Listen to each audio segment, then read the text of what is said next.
விறுவிறுப்பான அரசியல் நிகழ்வுகளை பற்றிய ஆய்வுகள், நியாயங்களின் நிறம் மாறாத கூர்மையான விமர்சனங்கள், தீமைகளை சுட்டெரிக்கவும் நல்ல அரசியலை வளர்த்தெடுக்கவும் அறிவார்ந்த விவாதங்கள், இளைய தலைமுறையிடம் விழிப்புணர்வை ஊட்டும் விரிவான வரலாற்று விளக்கங்கள், கலை, இலக்கியம், ஆன்மீகம், பண்பாடுகளை படம் பிடித்து காட்டும் கருத்தோவியங்கள் வாரந்தோறும் உங்கள் தமிழருவி தர்பாரில் அணிவகுக்கும். பெரியவர் தாமோதரசாமி நாயுடு அவர்கள், இனிய நண்பர் சீனிவாசன், மரியாதைக்குரிய ஐஜி ராதாகிருஷ்ணன் இவர்கள் உள்ளிட்ட இந்த அறிஞர் அவையை வணங்கி மகிழ்கிறேன். நண்பர்களே, 12வது நிறைவு சொற்பொழிவாக அண்ணல் காந்தியடிகளை பற்றி பேசுவதற்கான வாய்ப்பு எனக்கு கனிந்தமைக்கு உண்மையில் நான் இறைவனுக்கு நன்றி செலுத்துகிறேன். பாரதி பவுண்டேஷனை சார்ந்த நண்பர் ரவீந்திரன் அவர்களும் நண்பர் ரமேஷ் அவர்களும் இவர்களுக்கெல்லாம் உந்து சக்தியாக இருக்கின்ற என் இதய நேசிப்புக்குரிய இனிய நண்பர் மரபின் மைந்தன் முத்தையா அவர்களும் என்னை சந்தித்து நீங்கள் இதுபோன்று 12 தலைவர்களை பற்றி 12 மாதம் சொற்பொழிவு நிகழ்த்த வேண்டும் என்று கேட்டுக்கொண்டார்கள். 30 ஆண்டுகளுக்கு மேல் இந்த தமிழகத்தின் மூலை முடுக்குகளிலெல்லாம் நான் தொடர்ந்து பேசி வருகிறேன். அரசியல் பேசுகிறேன், ஆன்மீகம் பேசுகிறேன், இலக்கியம் பேசுகிறேன். அப்பொழுதெல்லாம் கிடைக்காத மகிழ்ச்சி, அப்பொழுதெல்லாம் என் உள்ளத்திற்குள் ஏற்படாத பெரிய பாதிப்பு, பரவசம் இந்த 12 மாதங்களில்தான் ஏற்பட்டிருக்கிறது என்பதை நான் மனம் நெகிழ்ந்து உங்களிடம் சொல்கிறேன். இதற்காக அந்த மூவருக்கும் நான் நன்றி பாராட்டுகிறேன். அதற்கு பிறகு 2வது 3வது சொற்பொழிவில் கேட்பாளராக வந்து அமர்ந்த நம்முடைய சீனிவாசன் அவர்கள் மிகுந்த ஆர்வத்தோடு இதை அன்னபூர்ணாவிலேயே நாம் நடத்துவோம் என்று சொன்னார். பெரியவர் தாமோதரசாமி நாயுடு அவர்கள் ஐஎன்ஏவில் இருந்தவர். அவர்கள் இந்த தேசம் இப்படி விழுந்து கிடக்கிறதே என்று இருதயம் முழுவதும் ரணமாகி கிடப்பவர். எனவே நல்ல செய்திகளை பதிவு செய்வதற்கான ஒரு களத்தை அமைத்துக் கொடுப்பதற்கு நானும் தயாராக இருக்கிறேன் என்று அவரும் அவருடைய மகனும் சேர்ந்து இதை இதுவரையில் இழுத்து வந்திருக்கிறார்கள். அவர்களுக்கு நான் நன்றி பாராட்டுகிறேன். இப்பொழுது என்னுடைய நோக்கம், அதை முதலில் ஒரு 2 நிமிடங்களில் சொல்லிவிட்டு பிறகு நான் மகாத்மாவுக்கு போகிறேன். இன்றைக்கு இருக்கக்கூடிய சமூகத்தை நான் பார்க்கிறேன். ஏறக்குறைய 30 ஆண்டுகளுக்கு மேல் பொது வாழ்வில் என்னை ஈடுபடுத்திக் கொண்டிருக்கிறேன். ஒரு அரசியல்வாதியாக நான் இருந்தாலும் கூட இன்றைய அரசியல்வாதிக்குரிய எந்த லட்சணங்களும் என் மீது படிந்துவிடக் கூடாது என்ற பாதுகாப்புணர்வோடு தான் நான் இருக்கிறேன். உலகத்தின் எந்த சக்தி மிக்க கோவிலிலும், ஏனென்றால் நான் இறைவனை இருதயபூர்வமாக நம்பி அன்றாடம் வழிபடுபவன், உலகத்தின் எந்த சக்தி மிக்க கோவிலிலும் கற்பூரம் அடித்து என்னால் சத்தியம் செய்ய முடியும். இந்த 30 ஆண்டு காலத்திற்கு மேற்பட்ட பொது வாழ்வில் ஒரு 30 செப்பு காசை கூட நேர்மைக்கு மாறாகவோ அறத்திற்கு புறம்பாகவோ பெற்று வாழுகிற வாழ்க்கை எனக்கு கிடைக்கும். இது எனக்கு எப்படி நேர்ந்தது? இது எனக்கு நேர்ந்தது எப்படி என்றால், நான் 2 பேருக்கு கடன் பட்டிருக்கிறேன். ஒன்று மகாத்மா காந்திக்கு. நான் காந்தியை படித்தேன். அதற்கு பிறகு காந்தியத்தை பேசி பேசி காந்தி பிறந்த நாளிலேயே கண்மூடிய காமராஜரை நான் பார்த்தேன். இந்த 2 பேரும் என்னை பாதித்தார்கள். எனவே பொது வாழ்க்கை என்பது politics is not a profession, it is a mission. அதுதான் காந்தியம். அரசியல் என்பது வியாபாரம் அல்ல, அரசியல் என்பது வேள்வி. சகலத்தையும் முற்றாக சமூக மனிதர்களுக்காக அர்ப்பணித்து விடுவதற்காக நடத்தப்படுகின்ற ஒரு மகா யஜ்ஞம் அது. ஆனால் அது இன்றைக்கு பாழ்பட்டு போய்விட்டது. இந்த அரசியலை முற்றாக புறக்கணித்து விட்டு உன்னை போன்ற நல்ல மனிதர்கள் எல்லாம் விலகி தூரத்திலே நிற்க வேண்டும் என்றுதான் பலர் எனக்கு சொல்கிறார்கள். எனக்கு அதிலே உடன்பாடு கிடையாது. முழுக்க முழுக்க அரசியல் அயோக்கியர்களின் கைகளில் மட்டும்தான் இருக்க வேண்டும் என்று சமூகம் நினைப்பதே சரியான சிந்தனை இல்லை. இதை என்றைக்கு மீட்டெடுப்பது? நல்லவர்கள் கையில் இந்த அரசியல் எப்பொழுது வருவது? எனவே நல்லவர்களின் எண்ணிக்கை பல்கி பெருக வேண்டும். ஏராளமான இளைஞர்கள் இந்த அரசியலை நோக்கி வர வேண்டும். இந்த அரசியல் நாரி கிடக்கிறதே, நாரி கிடக்கிற இந்த அரசியலில் அவர்கள் புகுந்து நறுமணம் மிக்க சூழலை உருவாக்க வேண்டும் என்கிற அடத்தோடு நான் நிற்கிறேன். மகாத்மா காந்தி கடவுளுக்கு நிகராக ஏற்றப்படுகிற ஒரு பக்கம் உண்டு. மகாத்மா காந்தியை மிக மிக கேவலமாக இழித்தும் பழித்தும் பேசுகிற ஒரு கூட்டம் இன்னொரு பக்கம் உண்டு. நான் ரெண்டையுமே கேட்டிருக்கிறேன். மகாத்மாவை கடவுள் நிலையிலே வைத்து போற்றுகிற கூட்டம் ஒன்று இருக்கிறது. மகாத்மாவை அவன் இவன் என்று மிக கடுமையாக அப்படி ஒரு கூட்டம் நான் கேட்டிருக்கிறேன் என் காதுகளால்.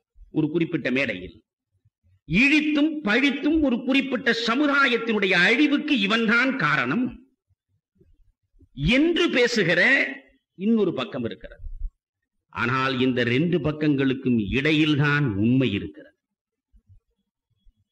கடவுளாக ஏற்றி போற்றுகிற இடத்திலும் பரிபூரண உண்மை இல்லை. மிக தரங்குறைந்த வில்லனாக சித்தரிக்கப்படுகிற அந்த இடத்திலும் பரிபூரண உண்மை இல்லை. இந்த இரண்டுக்கும் இடையிலேதான் அந்த உண்மை ஒளிந்து கிடக்கிறது. அந்த உண்மையை தேடுகிற முயற்சியில் தான் நான் 30 ஆண்டு காலமாக ஈடுபட்டிருக்கிறேன். நான் முழுக்க முழுக்க காந்தியவாதி, அதை வெளிப்படையாக சொல்கிறேன். மார்க்சிய அறிஞர் ஞானி அவர்களைப் போல மார்க்சியத்தை நான் கரைத்து குடித்தவன் இல்லை. ஆனால் மார்க்சியம் பற்றி ஓரளவு நான் அறிவேன். காந்தியத்தை பொறுத்தவரையில் ஏராளமான புத்தகங்களை கிடைக்கிற பொழுதெல்லாம் படிக்கிறேன். அவை குறித்து நான் சிந்திக்கிறேன், என் உள்ளுக்குள் ஊற போடுகிறேன். காந்தி குறித்து விமர்சனங்களை நானே வைக்கிறேன். அந்த விமர்சனங்களை வைத்து கேள்விக்கான பதில் தேடுகிற வேள்வியில் அடிக்கடி ஈடுபடுகிறேன். அதனால் இப்பொழுது உண்மை காண முயல்கிறேன் உங்கள் முன்னால். இது ஒரு உரத்த சிந்தனை, அவ்வளவுதான். நான் சொல்வதுதான் காந்தியடிகளை பொறுத்து இறுதியான தீர்ப்பு என்று உங்களிடம் சொல்லுகிற அளவுக்கு கருத்து சரிவாதிகாரம் உள்ள முட்டாள் இல்லை நான். அது போன்ற மனநோய் எனக்கு கிடையாது. எனவே இங்கே அமர்ந்திருக்கக்கூடியவர்களில் நேதாஜியின் மீது எல்லையற்ற காதல் கொண்டிருக்கிற காரணத்தால் மகாத்மாவை பழிக்கக்கூடிய மனோபாவம் உள்ளவர்கள் இருக்கலாம். இந்து தர்மத்துக்கு இந்த மகாத்மா காந்தி கடைசி வரையில் இந்து தர்மத்தை காப்பாற்றுவதற்காகவே வாழ்ந்த ஒரு இந்துவே தவிர அந்த மனிதன் இந்த தேசத்தின் மகாத்மா என்று ஏற்க மாட்டோம் என்று சொல்லுகிற மனிதர்களும் இங்கே இருக்கலாம். இவன் இஸ்லாமியனுக்கு எதிரி என்று நினைத்தவர்கள் இருந்தார்கள். இவன் இந்துக்களுக்கு எதிரி என்று நினைத்தவர்களும் இருந்தார். அதுதான் அங்கே துயரம். இஸ்லாமியர்களுக்கு எதிரியவன் என்று மகாத்மா காந்தியை ஒரு பக்கத்தில் கொண்டு போய் தள்ளி பழித்து இந்துக்களுக்கு ஆதரவாக இருந்தார் என்று சொன்னால் எனக்கு அது புரியும். இந்துக்களுக்குத்தான் இவன் ஆதரவாளன், இஸ்லாமியர்களுக்கு எதிரி என்று இன்னொரு பக்கம் சொன்னால் எனக்கு புரியும். இஸ்லாமியர்களும் காந்தியை ஏற்றுக்கொள்ளவில்லை, இந்துக்களும் காந்தியை ஏற்றுக்கொள்ளவில்லை. அந்த இடத்திலேதான் நாம் பார்க்க வேண்டும். நான் இந்துக்கள் ஏற்றுக்கொள்ளவில்லை என்று சொல்லுகிற பொழுது இந்த இந்துக்கள் ஏற்றுக்கொள்ளாமலா மகாத்மா என்று அடைமொழி கொடுத்தவரை ஆராதித்தார்கள்? இந்த இந்துக்கள் ஏற்றுக்கொள்ளாமலா கோடானு கோடி மக்கள் அவருக்கு பின்னாலே நடந்தார்கள் என்ற கேள்வி எழலாம். நான் சொல்வது ஒட்டுமொத்தமாக அந்த 100 விழுக்காடு இந்துக்களும் இன்றும் ஏற்றுக்கொள்ளவில்லை. காந்தியின் மீது விமர்சனங்களை வைக்கிறார்கள். எனவே விமர்சனங்கள் எந்த மனிதன் மீதும் வைக்கப்படலாம். மார்க்சியவாதிகளுக்கு காந்தியின் மீது விமர்சனம் இருக்கிறது. அது ஒரு பொருளாதார உத்தி. வறுமையை நீக்குவதற்கு, வேலையில்லா திண்டாட்டத்தை அகற்றுவதற்கு 6 மாத காலம் வேலை செய்துவிட்டு 6 மாத காலம் சோம்பி கிடக்கிற அந்த ஏழை எளிய மக்களுக்கு வேலை கொடுத்து, வேலையின் மூலம் வாழ்வு கொடுத்து, வாழ்வின் மூலம் வறுமை துடைக்கிற முயற்சி அது. எல்லாவற்றையும் ஆழமாக பார்க்க வேண்டும். சிலர் காந்தியடிகள் மீது வைக்கிற இன்னொரு குற்றச்சாட்டு, அவர் ஏழ்மையை முன்னிறுத்தியவர். காந்தியம் என்றால் அரை நிர்வாண பக்கிரியாகத்தான் உலவ வேண்டுமா? காந்தியம் என்றால் வசதிகளற்று வறுமையிலே தான் வாட வேண்டுமா? என்று கேட்பவர்கள் உண்டு. அவர்களும் காந்தியை அறியாதவர்கள். காந்தியம் என்பது ஏழ்மையை பற்றி பேசவில்லை, எளிமையை பற்றி பேசுகிறது. ஏழ்மை என்பது வேறு, எளிமை என்பது வேறு. இந்த தேசம் இன்றைக்கு சீரழிந்து கிடக்கிறது என்றால், இந்த தேசத்தில் ஒரு ராதாகிருஷ்ணன் அவர்களை அழைத்து இவர் ஊழலற்றவர் என்று கொண்டாடுகிறோமே, ஏன்? அவர் கடமை ஊழலற்று அவர் பணியாற்றுவதுதான் அவருக்குரிய கடமை. கடமையை ஒழுங்காக செய்வதே அபூர்வமான காரியமாக மாறி போய் விடுகிற அளவுக்கு இந்த நாட்டினுடைய சமூகம் சரிந்து போய் கிடக்கிறதே. பள்ளிக்கூடத்தில் ஆசிரியன் ஒழுங்காக பாடம் நடத்துகிறானா, அவனுக்கு பாராட்டு என்றால் அந்த பாராட்டில் இந்த சமூகத்தின் நல்லடையாளம் தெரிகிறதா அல்லது அவலம் கண் சிமிட்டுகிறதா யோசிக்க வேண்டும். இவற்றுக்கு என்ன காரணம்? இன்றைக்கு நுகர்பொருள் கலாச்சாரத்தின் முற்றுகையிலே சிக்கி கிடக்கிற இளைஞன் எல்லா விதமான இன்பங்களையும் அனுபவிக்க வேண்டும் என்று வெறி எடுத்து அலைகிறானே, ஏன்? செல்வம் குவிகிற இடத்தில் பண்பாடு சிதைகிறது. இது உலகம் அறிந்த உண்மை. கோல்ட்ஸ்மித் அழகாக சொன்னான், when wealth accumulates men decay என்றான். எங்கே செல்வம் குவிகிறதோ அங்கே பண்பாடு சிதையும். காந்தியம் என்பது உடைமைகளற்ற உயரிய வாழ்வை கற்றுத் தருவது. காந்தியம் என்பது கம்யூனிசத்துக்கு எதிரானதல்ல. காந்தியடிகளே தன்னுடைய பத்திரிகையில் தன் கைப்பட எழுதியிருக்கிறார், I am a non-violent communist என்கிறார். நானும் ஒரு கம்யூனிஸ்ட் தான். I am a non-violent communist. வன்முறை இல்லாத கம்யூனிஸ்ட் நான். கம்யூனிச தத்துவத்தின்படி வாழக்கூடியவனாக நான் இருக்கிறேன் என்பதை தெளிவாக அவர் சொன்னார். ஏழ்மையை காந்தி சொல்லவில்லை, ஏழ்மையை போக்குவதற்குத்தான் வழி கண்டுபிடித்தார். ஏழ்மை வேறு, எளிமை. எளிமையை சொன்னார். அஹிம்சை என்பது என்ன? சத்தியாகிரகம் என்பது என்ன? நமக்கு பொருள் தெரியாமலேயே வெறும் வார்த்தைகளை பயன்படுத்திக் கொண்டிருக்கிறோம். சத்தியாகிரகம் என்ற சொல்லுக்கு உண்மையான பொருள் என்ன தெரியுமா? உண்மையை உறுதியாக கடைபிடித்தல். No compromise, no compromise at all. எந்த சமரசத்திற்கும் இடம் கிடையாது. உண்மையை உறுதியாக கடைபிடித்தல், அதற்கு பெயர்தான் சத்தியாகிரகம். காந்தியத்தினுடைய ஆதர்சம், காந்தியத்தினுடைய அடிநாதம் எது? அஹிம்சை. அஹிம்சைக்கு என்ன விளக்கம்? நண்பர்களே, ஒரு நாணயத்திற்கு 2 பக்கங்கள் இருப்பது போல் அஹிம்சைக்கு 2 பக்கங்கள் இருக்கின்றன. அவற்றை புரிந்து கொள்ள வேண்டும். ஒரு நாணயத்திற்கு 2 பக்கங்கள் இருக்கின்றன. ஒரு பக்கம் மட்டும் பார்ப்பது அரை பார்வை, 2 பக்கமும் சேர்த்து பார்ப்பதுதான் முழு பார்வை. அஹிம்சை என்பது ஒரு நாணயம். அந்த நாணயத்தின் 2 பக்கம் என்ன தெரியுமா? ஒரு பக்கம் உண்மையாயிருத்தல், இன்னொரு பக்கம் அன்பாயிருத்தல். உண்மையாயிருத்தலும் அன்பாயிருத்தலும் இணைகிற போது அஹிம்சையை நீங்கள் காண முடியும். அஹிம்சையின் வழியில் ஒருவன் நடக்கிறான் என்றால் உண்மையாயிருக்கிறான், அன்பாயிருக்கிறான். அன்பு தேவை. விவேகானந்தர் ஒரு முறை சொன்னார், அன்பற்ற அறிவா, அறிவற்ற அன்பா, இரண்டில் எதை நீ தேர்ந்து கொள்வாய் என்று என்னை கேட்டால் அன்பற்ற அறிவை விட அறிவற்ற அன்பை நான் தேர்ந்து கொள்வேன் என்றார். மகாத்மா காந்தி சங்கரரை ஆராதிக்கவில்லை, ராமானுஜரை ஆராதித்தார். மனதிலே வைத்துக் கொள்ளுங்கள். ஹியூமன் டச் என்று பேசுகிறோமே, அந்த ஹியூமன் டச் ஆதிசங்கரிடம் இல்லை, ராமானுஜரிடம் இருந்தது. சண்டாளனை அப்பாலே போ என்றுதான் ஆதிசங்கரின் அறிவு சொல்ல வைத்தது. ஆனால் உனக்கு கிடைத்திருக்கிற இந்த மறை பொருளினுடைய அர்த்தத்தை நீ மட்டும் காத்துக் கொண்டால் சொர்க்கம் போவாய், மற்றவர்களுக்கு நீ சொன்னால் ஆசிரியருக்கு எதிராக பாவம் செய்த தண்டனையை நீ அடைவாய், நரகத்தில் உழல்வாய் என்று சொல்லி தந்த மறைபொருளை நண்பர்களே, கோவிலின் மதிலின் மேல் நின்று அந்த தாழ்த்தப்பட்ட சமுதாயத்தை அழைத்து, எந்த தாழ்த்தப்பட்ட சமுதாயம் வேதங்களை படிப்பதல்ல, படிக்கப்படுகிற வேதங்களை கேட்டால் அவர்கள் காதுகளில் ஈயம் காய்ச்சி ஊற்ற வேண்டும் என்று சொன்னார்களோ, அந்த தாழ்த்தப்பட்ட சமுதாயத்தை கூவி அழைத்து வரவழைத்து அவர்களுக்கு மறை பொருளை தருகிற மனம் இருந்ததே, அந்த ஈர மனம் இருந்ததே, அந்த ஈர மனத்தை காந்தி பார்த்தார். அதனால்தான் வெறும் அறிவு, இன்று ஒன்று புரிந்து கொள்ளுங்கள், வெறும் அறிவு வியப்புக்குரியது, ஆனால் ஈரமுள்ள அன்புதான் என்றும் ஆராதனைக்குரியது. நாம் ஐன்ஸ்டீனை வியப்போம், நாம் சாணக்கியனை வியப்போம். ஆனால் ஐன்ஸ்டீனுக்கும் சாணக்கியனுக்கும் நம்முடைய பூஜை அறையில் இடம் கிடையாது. நம்முடைய பூஜை அறையில் இயேசுவை வைப்போம். நம்முடைய பூஜை அறையில் நபிகள் நாயகத்தை நினைந்து பார்ப்போம். நம்முடைய பூஜை அறையில் காந்தியை கொண்டு வந்து வைப்போம். ஏன்?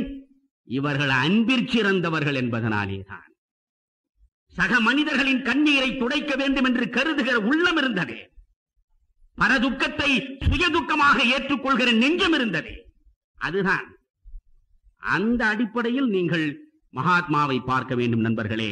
மகாத்மா குறித்து 1 மணி நேரத்தில் 2 மணி நேரத்தில் நாம் பேசி முடித்து விடுகிற செய்திகள் இல்லை. காந்தியிசம் என்ற ஒன்று கிடையாது. தெளிவாக மகாத்மா சொல்லிவிட்டு போயிருக்கிறார். மார்க்சிசம் மாதிரி, கேபிட்டலிசம் மாதிரி, சோசியலிசம் மாதிரி காந்தியிசம் என்ற ஒன்றை உங்களுக்கு நான் தந்துவிட்டு போகவில்லை. எந்த தனிப்பட்ட இசத்தையும் தத்துவத்தையும் நான் தரவில்லை. ஆனால் நான் என்ன செய்திருக்கிறேன் தெரியுமா? மேலான உண்மைகள் என்று எவற்றை நான் கருதினேனோ அவற்றை என் நடைமுறை வாழ்க்கையில் பரிசோதித்து பார்த்திருக்கிறேன். என் வாழ்க்கையை பரிசோதனை செய்தேன். மார்க்சுக்கும் காந்தியடிகளுக்கும் எங்கே வித்தியாசம்? 37 ஆண்டு காலம் லண்டன் மியூசியத்திலே இருக்கிற நூலகத்தின் அத்தனை தத்துவங்களிலே இருந்து அத்தனை புத்தகங்களையும் கரைத்து குடித்தவன் மார்க்ஸ். இந்த லண்டன் மியூசியத்திலே இருக்கக்கூடிய நூல் நிலையத்தின் கதவு திறக்கப்பட்டால் உள்ளே நுழைகிற முதல் மனிதன் மார்க்ஸ். இரவு மூடுகிற பொழுது வெளியே வருகிற கடைசி மனிதன் மார்க்ஸ். 1 நாள் 2 நாள் அல்ல, 37 ஆண்டுகள் படித்தார். ஜெர்மானிய தத்துவத்திலே இருந்து அத்தனையும் கரைத்து குடித்து புத்தகங்களிலே இருந்து பெற்ற அறிவை அடிப்படையாக வைத்து அவன் கொடுத்த தத்துவம் மார்க்சிசம். அதற்காக மார்க்ஸ் வெறும் புத்தகத்தை மட்டுமே படித்து விட்டு கொடுத்தான் என்று கொச்சைப்படுத்துகிறான் மணியன் என்று சொல்ல வேண்டாம். வாழ்க்கையின் மூலமாக தன் கண் முன்னாலே கண்ட தொழிலாளி வர்க்கத்தினுடைய சுரண்டலை பார்த்து கண்ணீர் விட்டு அதையும் இந்த புத்தகத்தின் மூலமாக கிடைத்த அறிவையும் இணைத்து பார்த்துத்தான் மார்க்சியம் வழங்கினான். காந்தியம் என்பது புத்தகங்களை படித்து விட்டு கொடுக்கப்பட்ட இசம் அல்ல, மனிதர்களை மட்டுமே படித்து வழங்கப்பட்ட இசம். மற்ற மனிதர்களை படித்தல்ல, தன்னை படி. எங்கெங்கே தவறு தனக்குள்ளே நிகழ்ந்திருக்கிறதோ என்று கண்டு அந்த தவறுகளிலே இருந்து தன்னை விடுவித்துக் கொள்வதற்கு முயன்று நடத்திய ஆத்ம சோதனை. காந்தியம் என்பது தனி மனித தவம். ஐன்ஸ்டீனே சொல்லி இருக்கிறார், எலும்போடும் சதையோடும் இப்படி ஒரு மனிதன் இந்த உலகத்தில் நடந்தானா என்று பின்னாலே வரக்கூடிய தலைமுறையிடம் சொன்னால் நம்பாத அளவுக்கு வாழ்ந்து விட்டு போனவன். நாம் தெளிவாக இருக்கிறோம். காந்தி பெரிய மனிதன், அதனால்தான் நாம் அவருக்கு மகாத்மா என்று பட்டம் கொடுத்திருக்கோம். நாம் எல்லாம் மனித ஆத்மாக்கள் நண்பனே. மனித ஆத்மாக்கள் எல்லாம் மகாத்மா ஆக முடியாது. ஏன் முடியாது? மகாத்மா ஆக வேண்டும் என்றால் நீ பலவற்றை இழக்க வேண்டும். எதையும் இழப்பதற்கு நான் தயாராக இல்லாததனால் எல்லாவற்றையும் இழந்த அந்த மனிதனை சட்டம் போட்டு நான் கைகூப்பி வணங்குவதற்கு மட்டுமே பயன்படுத்திக் கொள்கிறேனே தவிர அவன் வாழ்க்கையை கற்று அவனுடைய பயணத்தில் என் பாதங்களை வைப்பதற்கு தயாராக இல்லை. மகாத்மா என்ன பிறக்கிற பொழுது சுயம்புவா? சுயம்புவே மகாத்மாவா? இல்லையே. இன்றைய இளைஞன் அறிந்து கொள்வதற்கு 1000 செய்திகள் மகாத்மாவின் சத்திய சோதனையில் இருக்கின்றனவே. இளைஞன் அவற்றை படிக்க வேண்டாமா? நண்பர்களே, மகாத்மா காந்தி இளைஞனாக மாணவனாக இருக்கிற பொழுது ஒரு அறிவு சார்ந்த முதல் தரமான மாணவன் இல்லை. அறிவு சார்ந்த முதல் தரமான மாணவன் இல்லை. ஐன்ஸ்டீனும் அப்படித்தான். ஐன்ஸ்டீனும் அறிவு சார்ந்த முதல் தர மாணவனாக பள்ளியிலும் கல்லூரியிலும் இல்லை. ஆனால் அது மட்டுமே ஒருவனை மேலே கொண்டு வருவதும் இல்லை. நம்முடைய மகாத்மா காந்தி பள்ளியில் படிக்கிற பொழுது சாதாரண மாணவனாகத்தான் இருந்தார். அவருக்கு ஒரு நண்பன் கிடைத்தான், இஸ்லாமிய நண்பன் அவருக்கு கிடைத்தார். ஷேக் மஹதாப் என்ற ஒரு நண்பன். இந்த ஷேக் மஹதாப் என்பவன் காந்தியினுடைய நண்பன் இல்லை, காந்தியினுடைய அண்ணனின் நண்பன். அந்த ஷேக் மஹதாப் கட்டுடலோடு இருப்பான். விளையாட்டுகளிலே இருந்து அத்துணையிலும் ஒரு வீரம் செறிந்தவனாக அவன் இருக்கிறான். அவனை பார்க்கிற பொழுது மகாத்மாவுக்கு, அன்று இப்பொழுது மகாத்மா என்ற அடைமொழியே வேண்டாம், காந்திக்கு அவனை பார்க்கிற பொழுது இவனை போல ஒரு கட்டுடல், இவனை போல் ஆர்வ துடிப்புள்ள ஒரு இளைஞனாய் நடமாடுவதற்கு என்ன செய்வது? அவனையே கேட்கிறார். ஷேக் மஹதா காந்திக்கு சொல்லிக் கொடுக்கிறான். வெள்ளைக்காரன் அங்கிருந்து 6000 மைல்களுக்கு அப்பாலே இருந்து இங்கே வந்து இந்த மண்ணை ஆளுகிற அளவுக்கு ஆற்றல் பெற்றானே, எப்படி தெரியுமா என்றான். எப்படி என்று காந்தி என்ற மாணவன் கேட்டான். மாமிசம் சாப்பிடுவதனால்தான். மாமிசம் சாப்பிடுவதனாலேதான் அவனுக்கு அந்த உடல் வலிமை இருக்கிறது, நம்மை அங்கிருந்து இங்கே வந்து ஆள்கிறான் என்றான். பள்ளி பிள்ளையாக இருந்த காந்தியினுடைய உள்ளத்தில் அது போய் சேர்ந்தது. சரி, அந்த ஷேக் மஹதாவோடு சேர்ந்து காந்தியும் மாமிசம் சாப்பிட்டார். அதற்கு பிறகு சிகரெட் பிடிப்பது எப்பொழுதுமே ஒரு தவறில் தொடங்கினால் ஒவ்வொரு தவறாக போய்கொண்டே இருக்கும். அதனால்தான் தவறாமல் பார்த்துக் கொள்ள வேண்டும். இங்கே ஒரு தவறு என்றால் ஒவ்வொரு தவறாக போகும். காந்தி அந்த தவறுகளை செய்தார். மாமிசம் சாப்பிட்டார், பிறகு சிகரெட் பிடித்தார். எந்த அளவுக்கு சிகரெட் பிடிக்க முயன்றார் என்றால், பெரியவர்கள் பிடித்து விட்டு போட்ட சிகரெட்டை அவர் எடுத்து பிடித்திருக்கிறார். காந்தி திருடினார். தன் வீட்டிலே இருக்கக்கூடிய ஒரு தங்க அணிகலனில் ஒரு குறிப்பிட்ட பகுதியை தனியாக எடுத்து அதை கொண்டு போய் விற்று அதை எடுத்து தன் அண்ணனுடைய கடனை அடைக்க முயன்றார். காந்தி திருடினார். இதைவிட அதிர்ச்சியான செய்தி, காந்தி விலைமகளிடம் போனார். இதே ஷேக் மஹதாவை அழைத்துக் கொண்டு விலைமகளிடம் போனார். இந்த விலைமகளிடம் போய் உட்கார்ந்து கொண்டார். விக்கித்து உட்கார்ந்து விட்டார். எதற்கடா இங்கே வந்தா என்று அந்த பெண் கழுத்தை பிடித்து வெளியே தள்ளினார். யோசித்து பாருங்கள், இன்றைக்கு இருக்கிற இளைஞன் காந்தி சிகரெட் பிடித்தாரா? காந்தியே பிடித்திருக்கிற பொழுது நாம் பிடித்தாள். காந்தி மது அருந்தினாரா? காந்தியே மது அருந்துகிற போது நாம் அருந்தினால் என்ன? மணியன் சார், உங்களுக்கு ரொம்ப நன்றி. காந்தியே விலைமகளிடம் போனாரா? நானும் போனால் என்ன என்பதல்ல. அப்படி போனவன் எந்த நிலைக்கு வந்து சேர்ந்தான் அதை பார். அது உன்னால் முடியுமா என்று முயன்று பார். நண்பர்களே, அந்த தவறுகளின் தொடக்கத்திலேயே தன்னை திருத்திக் கொள்கிறார். திருடி விடுகிறார். இவன் தான் திருடினான் என்று எவனும் கண்டுபிடிக்கவில்லை. தன் தந்தைக்கு அவரே கடிதம் எழுத, அந்த குற்ற உணர்வு, கான்சியஸ் பிரீக்கிங், குற்ற உணர்விலிருந்து அவரால் தப்பிக்க முடியவில்லை. அவரே கடிதம் எழுதுகிறார். எழுதி தன் தந்தையின் கையில் கொடுக்கிறார். தந்தை படித்து பார்க்கிறார். தேம்பி தேம்பி கண்ணீர் விட்டு அழுகிறார். அவருடைய தந்தை கரம்சந்த் பார்த்து சொன்னார், மகனே, உன் கண்ணீரில் நீ செய்த பாவம் அனைத்தும் கரைந்து போய்விட்டதா, இனி அது குறித்து கவலைப்படாதே என்றார். அதற்கு பிறகு திருடவில்லை. மாமிசம் சாப்பிடுவது சரியல்ல என்று உணர்ந்த பிறகு மாமிசத்தின் பக்கம் போகவில்லை. சிகரெட் பிடிப்பதை நிறுத்த வேண்டும் என்று நினைக்கிற பொழுது அதற்கு பிறகு சிகரெட்டை பிடிக்கவில்லை.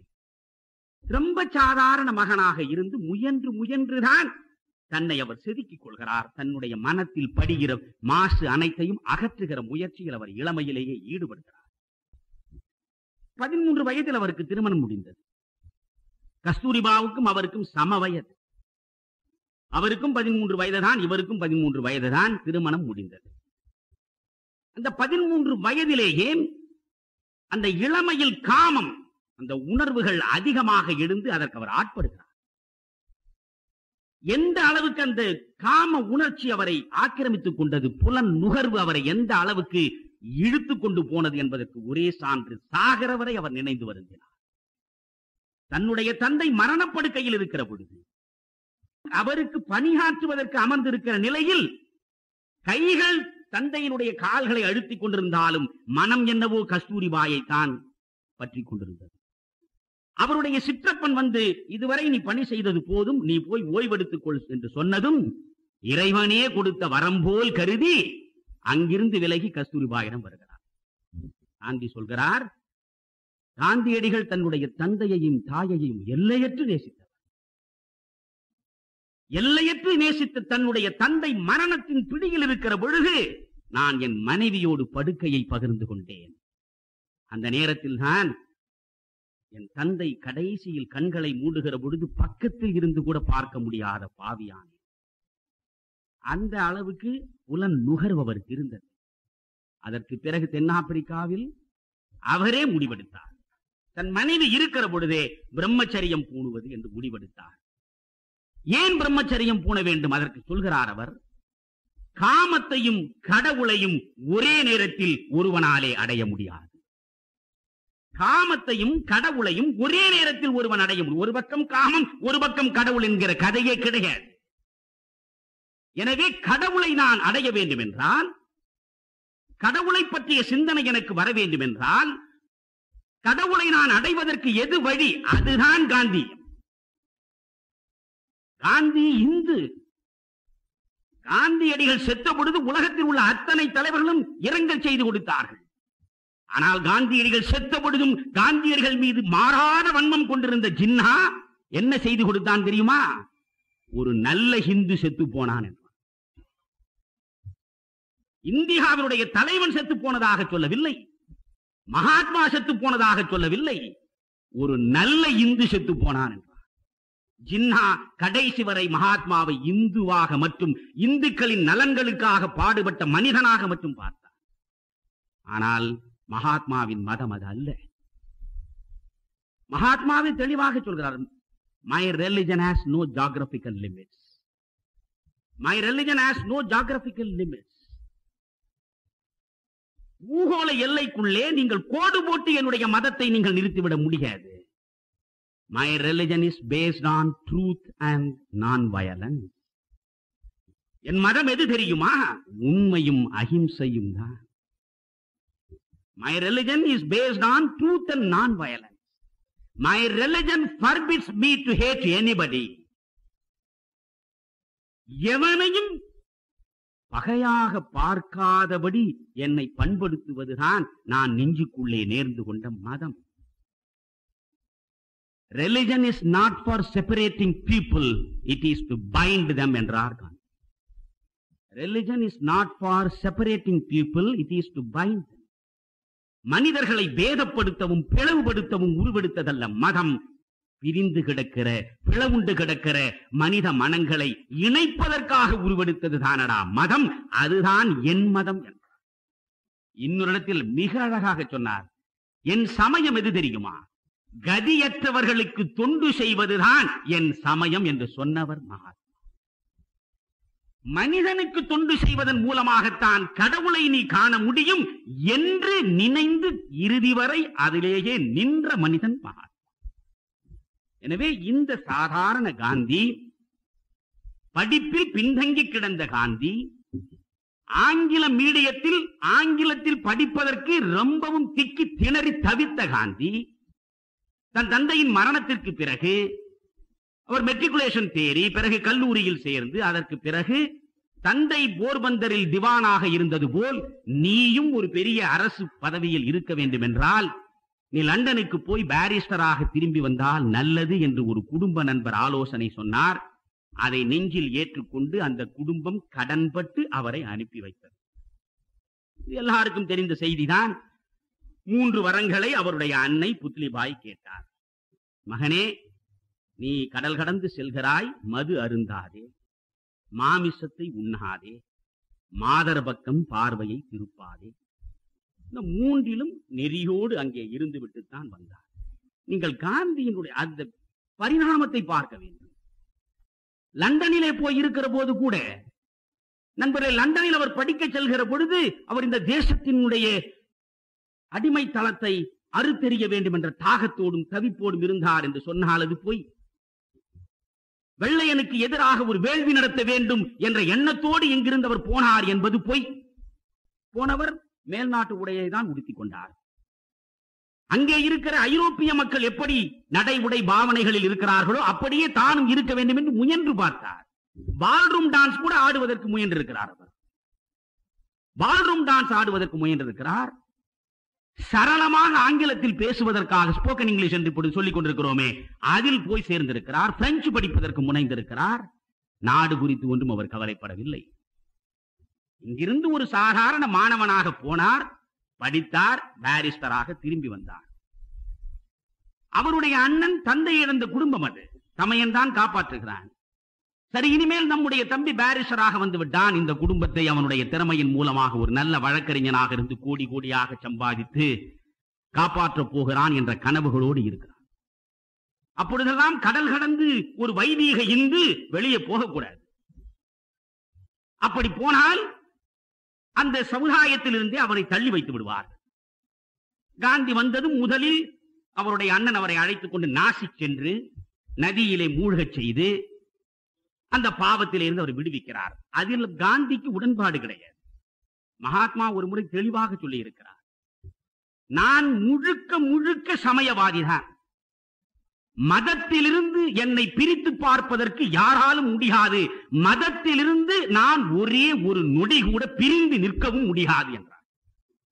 மதத்திலிருந்து என்னை ஒரு நிமிடம் கூட யாரும் பிரிக்க முடியாது. ஆனால் அதே நேரத்தில் எந்த மதமானாலும் அது ஏற்க முடியாத மூட நம்பிக்கைகளை வலியுறுத்துமானால் அந்த மூட நம்பிக்கைகளை அகற்றுகிற மனத்துணிவு எனக்கு உண்டு என்று சொன்னார். இந்த மூட நம்பிக்கையை அவர் ஏற்கவில்லை. ஆனாலும் தன்னுடைய அண்ணன் மனம் புண்படக்கூடாது என்பதற்காக அதை சகித்துக் கொண்டார். பிறகு பம்பாய்க்கு வந்து ஒரு பெரிய வழக்கறிஞராகலாம் என்ற கனவோடுதான் ஒரு அலுவலகத்தை தொடங்குகிறார். நண்பர்களே, total failure in his profession.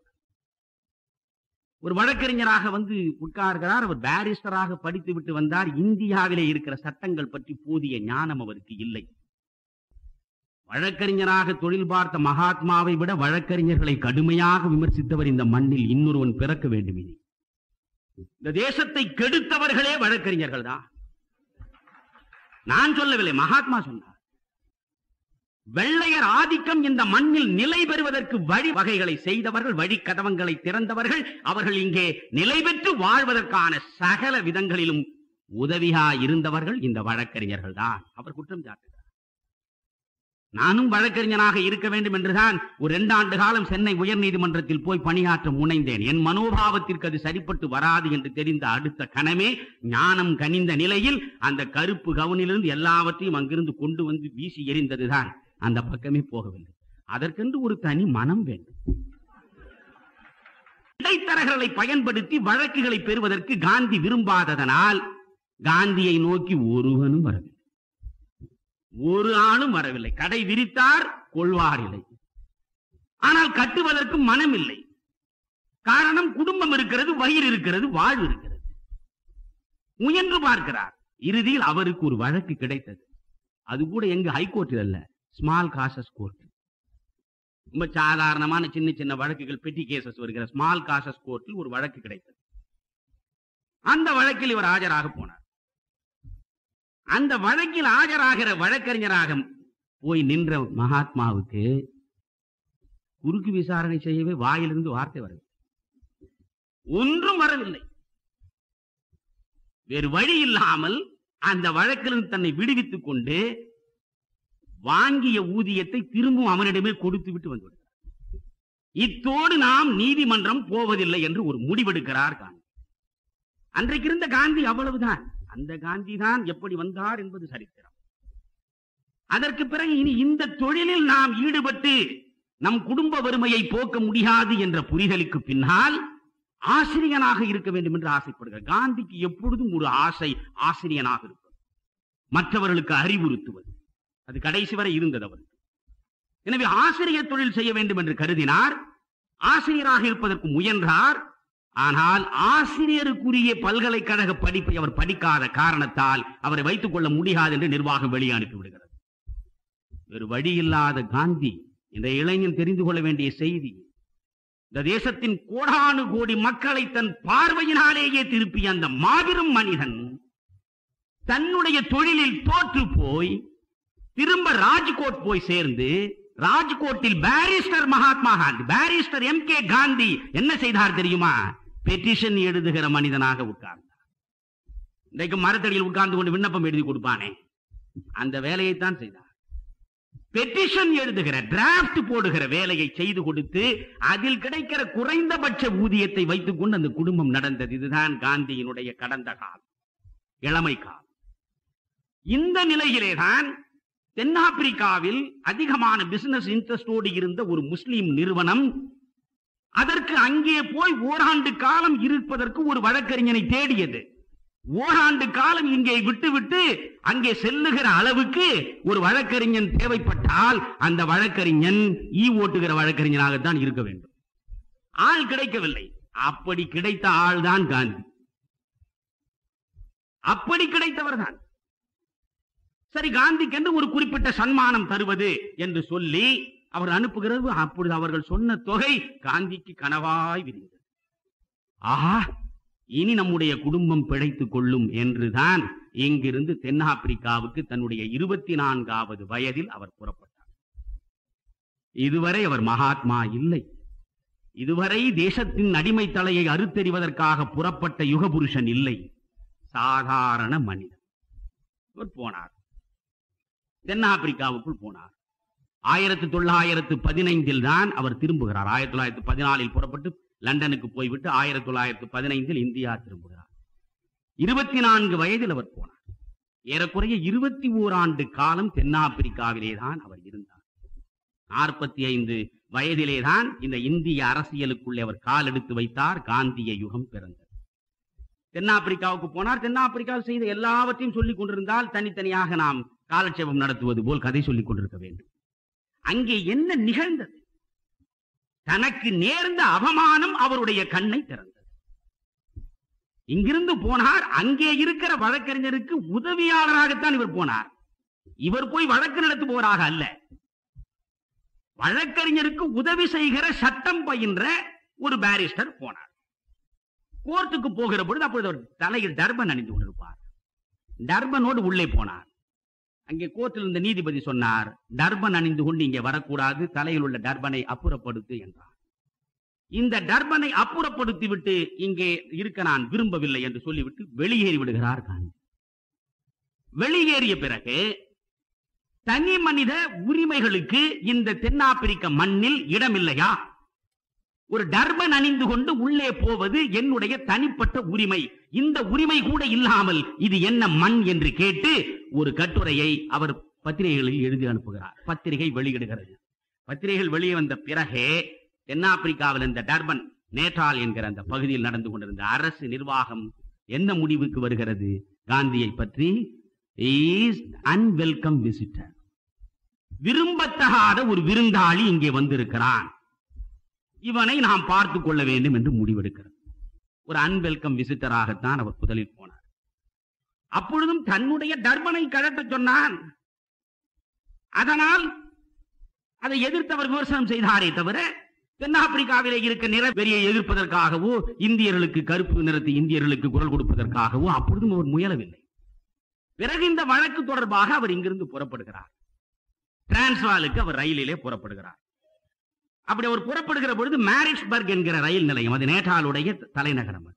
இந்த மாரிட்ஸ்பர்க் ரயில் நிலையத்தில் ரயில் நிற்கிறது. ஒரு ஃபர்ஸ்ட் கிளாஸ் டிக்கெட்டில் போகிறார்.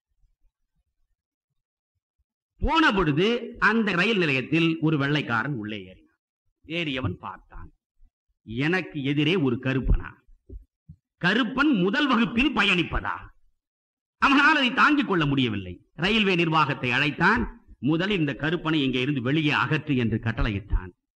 நிர்வாகம் இவரிடம் சொன்னது, நீ அடுத்த பெட்டியில் ஏறி வா, இது உனக்கு தகாது. அவர் மறுத்தார். குண்டுக்கட்டாக தூக்கி வெளியே வீசி எறிந்தார். அவருடைய பெட்டியை எடுத்துக்கொண்டு போய்விட்டார். நண்பர்களே, ரயில் போய்விட்டது. குண்டுக்கட்டாக தூக்கி எறியப்பட்ட அந்த மனிதன் இந்த ரயில்வே ஸ்டேஷனில் இருக்கக்கூடிய பயணிகள் தங்கும் அறையிலே போய் இருக்கிறான். கடுமையான குளிர். அதில் இரவு இருட்டை அகற்றுவதற்கு கூட ஒரு விளக்கு இல்லை. இருண்டு கிடக்கிற அந்த பயணிகள் அறையில் கடுமையான குளிரில் இரவு முழுவதும் உடல் நடுங்க நடுங்க துயரத்திற்கு உள்ளான காந்தியின் மனதுக்குள்ளே ஒரு போராட்டம் நடந்தது. அதுதான் காந்தி என்கிற மனிதனை மகாத்மாவாக மாற்றுவதற்காக நேர்ந்த ஒரு திருப்பு முனை. நினைக்கிறார், இவ்வளவு கடுமையான இனவெறி கொண்ட இந்த மண்ணில் தொடர்ந்து அவமானங்களை சகித்துக் கொண்டு நாம் இருப்பதா, அல்லது இங்கிருந்து இந்தியாவுக்கு பறப்பதா? உள்ளுக்குள்ளேயே ஒரு பட்டிமன்றம் நடக்கிறது. அதற்கு பிறகு அவர் முடிவுக்கு வருகிறார், இதில் நாம் பின்வாங்கி அஞ்சு இந்தியாவிற்கு போகக்கூடாது, ரெண்டில் ஒன்று பார்த்து விடுவது. போர்க்குணத்தோடு புறப்பட்டார். போர்க்குணத்தோடு புறப்பட்டவர் அதற்கு பிறகு நண்பர்களே அங்கே இருந்த இந்தியர்களை எல்லாம் அழைத்து பேசுகிறார். இவர் அங்கே செல்வதற்கு 30 ஆண்டுகளுக்கு முன்னால் கூலிகளாக வந்து சேர்ந்தவர்கள் இந்தியர்கள். அதில் தமிழன் இருந்தான், மார்வாடி இருந்தான், குஜராத்தி இருந்தான், எல்லாரும் இருந்தார்கள். அங்கே இருந்த இந்த இந்தியாவிலே இருந்து சென்றிருக்கக்கூடியவர்களை எல்லாம் ஒரு கூட்டம் கூட்டி, பிரிட்டோரியாவிலே ஒரு கூட்டம் கூட்டி காந்தி பேசுகிறார். காந்திக்கு பேசவே வராது. அவர் முதலில் பாரிஸ்டராக படிப்பதற்கு லண்டனுக்கு புறப்படுகிறார். அவர் படித்த பள்ளிக்கூடம் பாரிஸ்டராக படிப்பதற்கு இந்த பள்ளியில் படித்தவன் போகிறானே என்பதற்காக ஒரு பெரிய ஃபேர்வெல் பார்ட்டி கொடுக்கிறது. அதில் பேசுவதற்கு அவர் எழுந்து நின்றார். பேச்சே வரவில்லை அவர். பிறகு லண்டனிலே இருக்கிற பொழுது சைவ உணவுக்காக ஒரு மாநாடு நடந்தது. அந்த மாநாட்டில் சரி எக்ஸ்டம்போராக நாம் பேசுவதுதான் முடியாது, எழுதி வைத்தாவது படிக்கலாம் என்று கருதி எழுதி கொண்டு போய் நின்றார். பேச்சே வரவில்லை, படிக்க வரவில்லை அவருக்கு. அவ்வளவு கூச்சம் உள்ளவனாக, தன்னை பற்றிய நம்பிக்கையே இல்லாமல் தாழ்வு மனப்பான்மை உள்ளவராகத்தான் காந்தி இருந்தார்.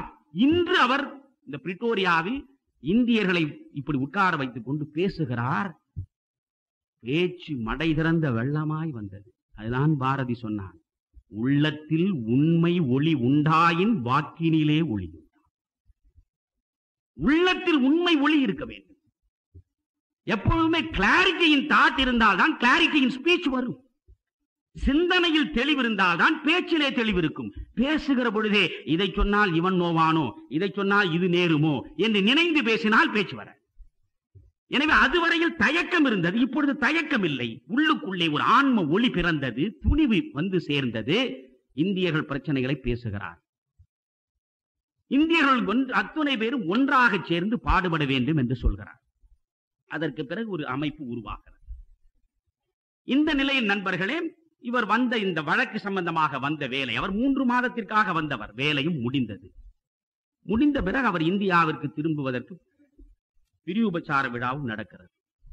அப்படி பிரிவுபச்சார விழா நடக்கிற பொழுது திடீரென்று மாலை பத்திரிகையில் வந்திருக்கிற ஒரு செய்தி, அந்த செய்தியை தன்னுடைய பிரிவுபச்சார விழாவில் காந்தி சொல்கிறார். அங்கே இருக்கக்கூடிய ஒவ்வொரு இந்தியர் யாராக இருந்தாலும் போல் டாக்ஸ் என்று 3 பவுண்ட் வரி கட்ட வேண்டும் என்று வருகிறது. இதையெல்லாம் எதிர்த்து போராட வேண்டும். உங்கள் உரிமைகளுக்காக நீங்கள் குரல் கொடுக்க வேண்டும், அமைப்பு ரீதியாக நீங்கள் சிந்திக்க வேண்டும் என்றெல்லாம் இவர் பேசுகிற பொழுது அத்தனை இந்தியர்களும் எழுந்து நின்று, ஐயா நீங்கள் இதற்கு தலைமை ஏற்க வேண்டும், நீங்கள் தலைமை ஏற்று இதை நடத்தி எங்களுக்கு உரிமைகளை பெற்றுத்தர வேண்டும், நீங்கள் செல்லக்கூடாது என்று சொன்னார்கள். சரி, உங்களுக்காக 1 மாத காலம் என் பயணத்தை தள்ளி போடுகிறேன் என்று சொல்லிவிட்டு உட்கார்ந்தார். இன்னொன்று புரிந்து கொள்ள வேண்டும், நீங்கள் கவலைப்படாதீர்கள், எங்களுக்காக நீங்கள் பணியாற்றுங்கள், எங்களுக்காக நீங்கள் செய்யக்கூடிய சேவைக்கு நாங்கள் உங்களுக்குரிய சன்மானம் தருவோம் என்றார். உடனே காந்தி சொன்னார், பொது சேவை என்று வந்துவிட்ட எவனும் பொது சேவையில் எந்த சன்மானத்தையும் பெறலாகாது, நான் பெற மாட்டேன் என்றார். அப்படியானால் உங்கள் வாழ்க்கை நடக்க வேண்டுமே. இங்கே இருக்கக்கூடிய இந்தியர்கள் சட்ட ரீதியாக ஏற்படக்கூடிய எந்த பிரச்சனையாக இருந்தாலும் உங்களிடம் அந்த வழக்கை கொண்டு வருகிறோம், வழக்குக்கு உரிய ஊதியத்தை நீங்கள் பெற்றுக்கொண்டு வாழலாம் என்று சொல்கிற பொழுது ஏற்றுக்கொண்டார். ஏற்றுக்கொண்டு நிரம்ப போராடினார். இங்கு நடத்திய அத்தனை இந்த சத்தியாகிரகத்தையும், இந்த ஹர்த்தாலையும், இந்த ஒத்துழையாமை இயக்கத்தையும், இந்த வரிகொடாய் இயக்கம், இவை அனைத்தையும் அங்கேதான் அவர் முதலில் பரிசோதனை முயற்சியாக செய்து பார்த்தார். பரிசோதனை முயற்சியாக செய்தார்.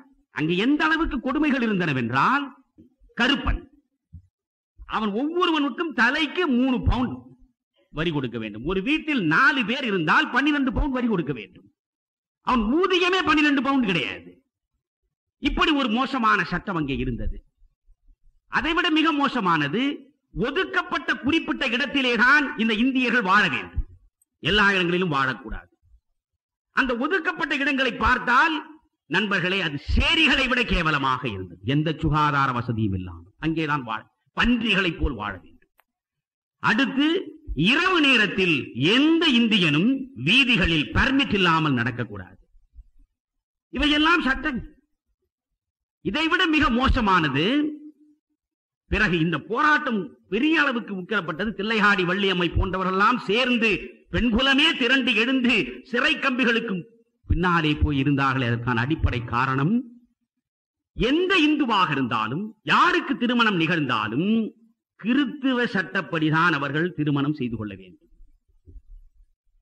கிறித்துவ மரபுப்படி அவர்கள் பதிவு திருமணம் செய்து கொள்ள வேண்டும். வேறு எந்த திருமணம் செய்து கொண்டாலும் அந்த திருமணம் செல்லாது. அந்த திருமணம் செய்து கொண்டு பிறக்கக்கூடிய குழந்தைகள் இல்லெஜிட்டிமேட் சில்ட்ரனாகத்தான் பாதிக்கப்படுவார்கள்.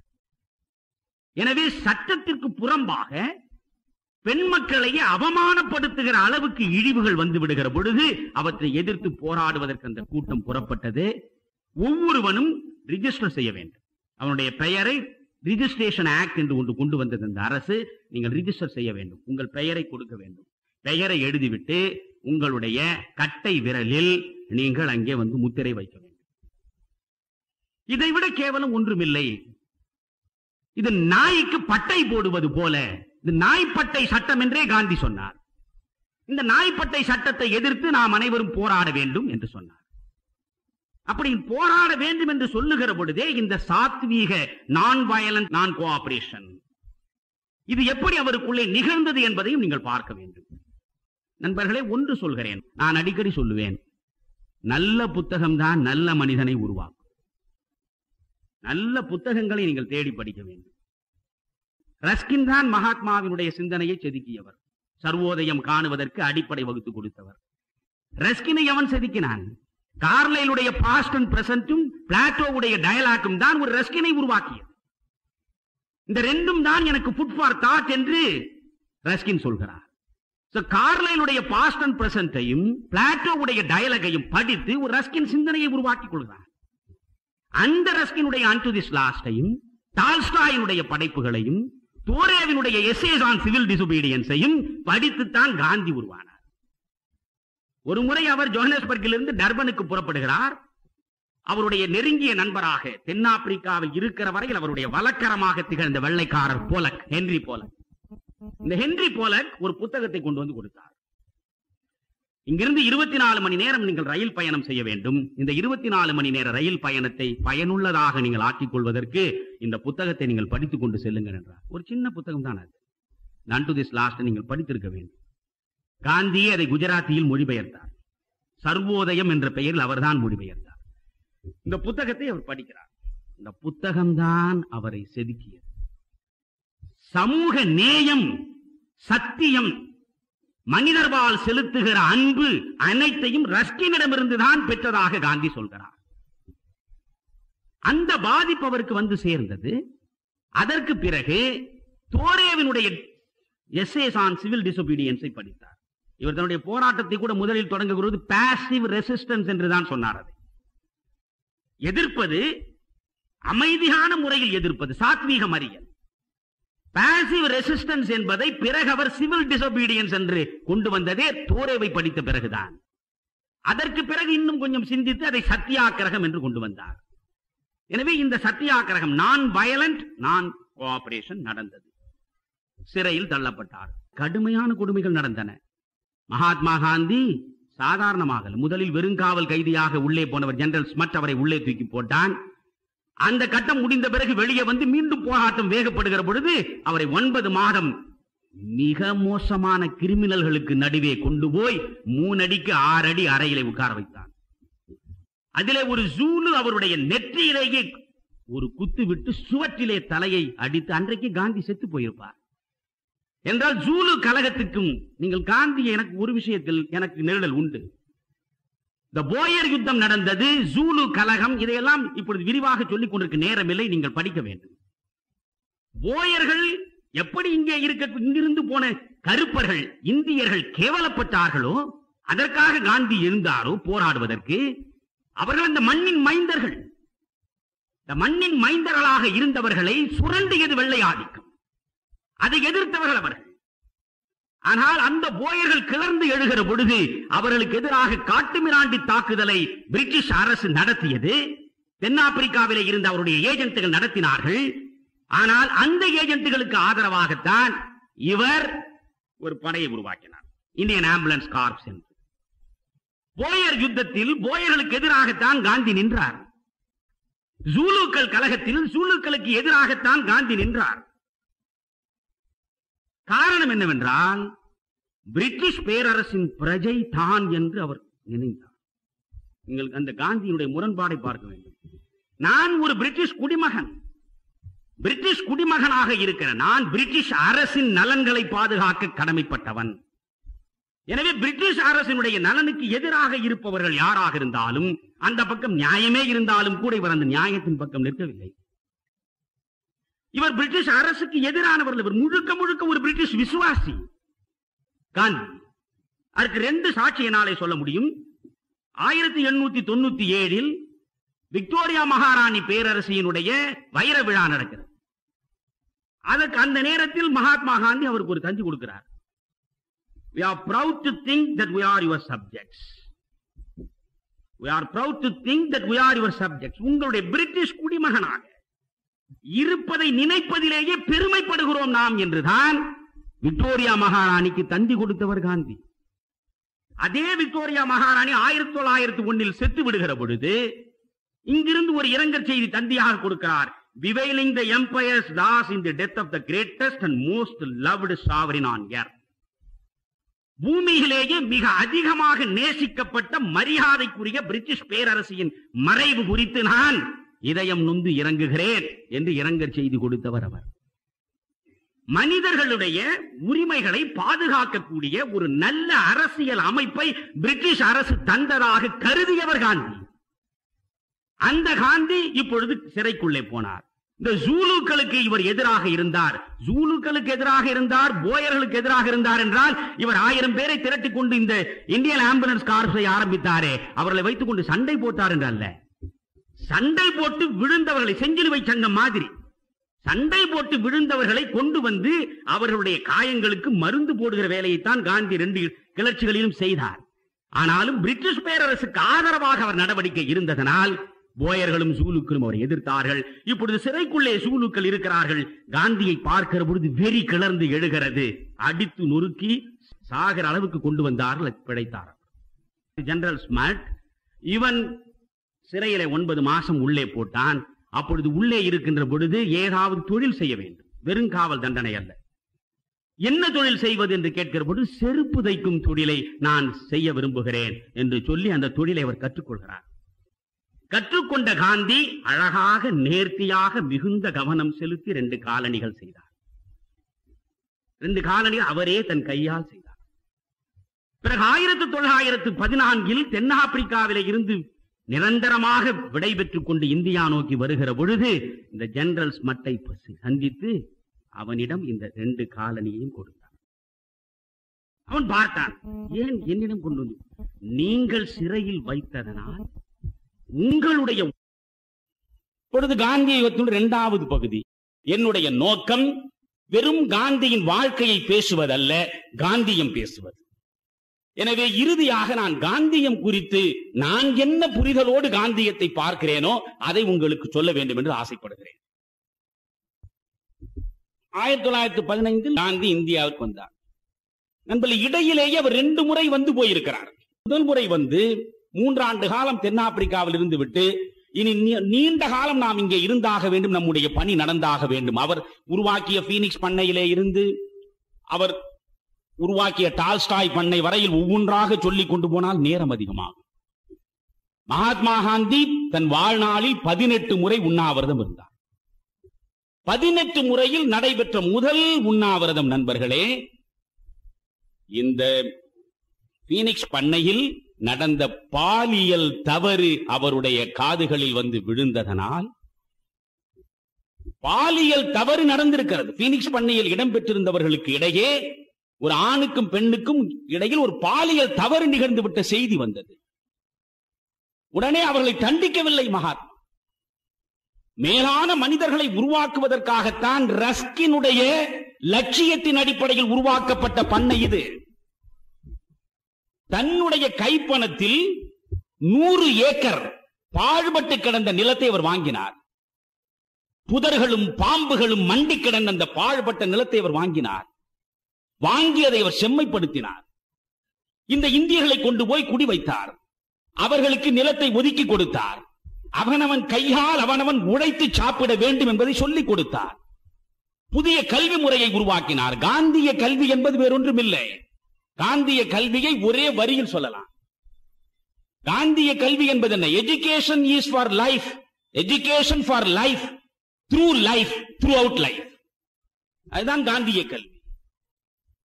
கல்வி என்பது வாழ்க்கைக்காக, கல்வி என்பது வாழ்வின் மூலம், வாழ்க்கை முழுவதும், throughout life.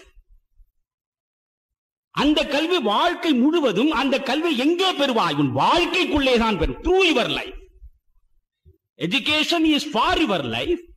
Education must be through your life and it should be throughout your life. அதுதான் காந்தி. கல்வி for your life, through your life, throughout your life. அந்த முயற்சிகளை இங்கே ஏற்பாடு செய்தார். இவ்வளவும் செய்தும் இங்கே ஒரு பாலியல் தவறு நடந்து விட்டதே என்று அங்கேதான் அவர் முதல் உண்ணாவிரதம் தொடங்கினார். தவறு செய்தவர்கள் துடித்து போனார்கள். தவறு நாம் செய்தோம்.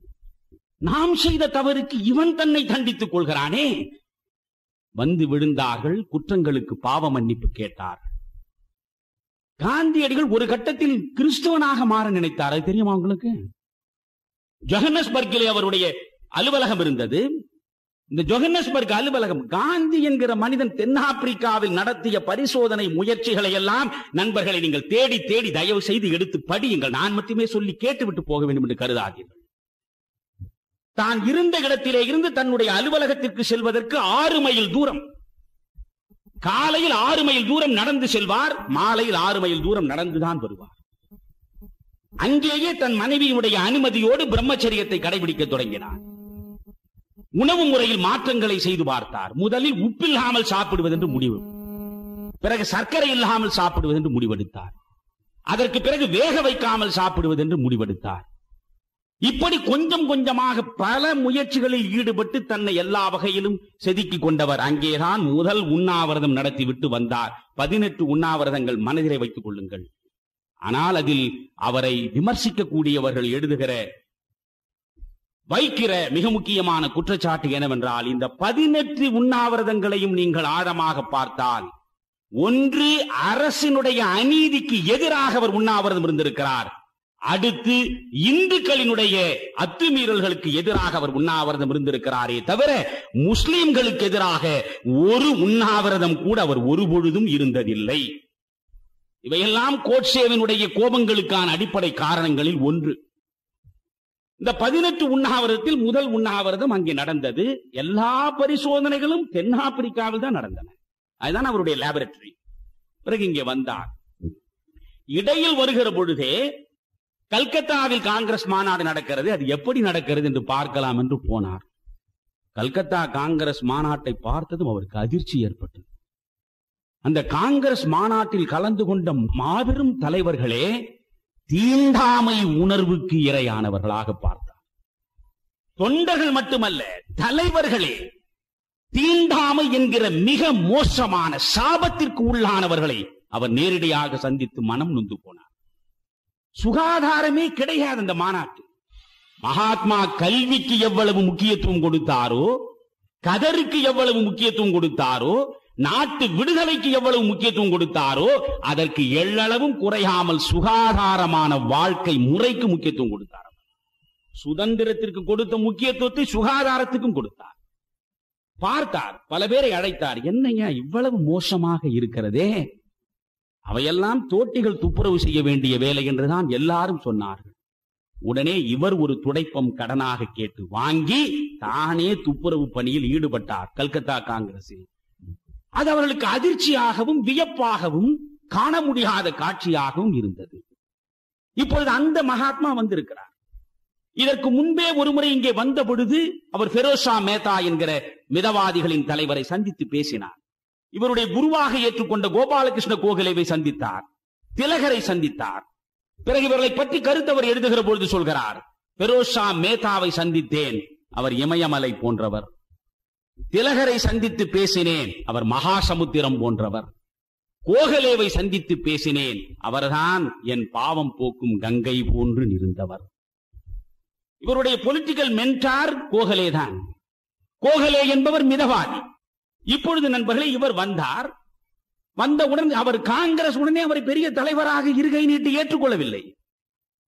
கோபாலகிருஷ்ண கோகலே தென்னாப்பிரிக்காவுக்கு நேரடியாக சென்று காந்திய பணிகளை கண்டு அங்கே ஒரு மகத்தான மனிதன் இருக்கிறான், சாதாரண மனிதனையும் தியாகியாகவும் வீரபுருஷனாகவும் மாற்றுகிற பேராற்றல் அவனுக்குள்ளே ஒளிந்து கிடக்கிறது என்று இந்தியாவிலே வந்து சொன்ன ஒரே ஆள் கோகலே. அந்த கோகலே தான் காந்தி வந்து சேர்ந்தவுடன் இந்தியா எப்படி இருக்கிறது என்று முதலில் நீ தெரிந்து கொள்ள வேண்டும் என்று சொன்னார். ஒரு ஆண்டு முழுவதும் இந்தியாவை அவர் சுற்றினார். அப்படி மதுரைக்கு வருகிற போதுதான் அந்த உடை மாற்றம் நிகழ்ந்தது. அரை நிர்வாண பக்கிரி ஆனார். ஓராண்டு இந்த இந்திய மண் முழுவதும் சுற்றி இந்த மண்ணின் பிரச்சனைகளோடு நேரடியாக தன்னுடைய அனுபவத்தை பகிர்ந்து கொண்டார். வந்தவர் என்ன செய்தார்? உடனே போய் காங்கிரஸ் தலைவராக உட்கார வேண்டும் என்று கருதவில்லை. தன்னுடைய குஜராத் மாநிலத்தில் அகமதாபாத்துக்கு பக்கத்தில் சபர்மதி ஆறு ஓடுகிற இடத்தில் ஒரு ஆசிரமம் வைத்தார். 25 பேரை ஆசிரமத்தின் உறுப்பினர்களாக கொண்டு வந்து உட்கார வைத்தார். ஆண் பெண்ணும் சேர்ந்து. இந்த 25 பேர் ஆசிரமவாசிகள் உறுதிமொழி ஏற்க வேண்டும். என்ன உறுதிமொழி? சத்தியம், அஹிம்சை, பிரம்மச்சரியம்,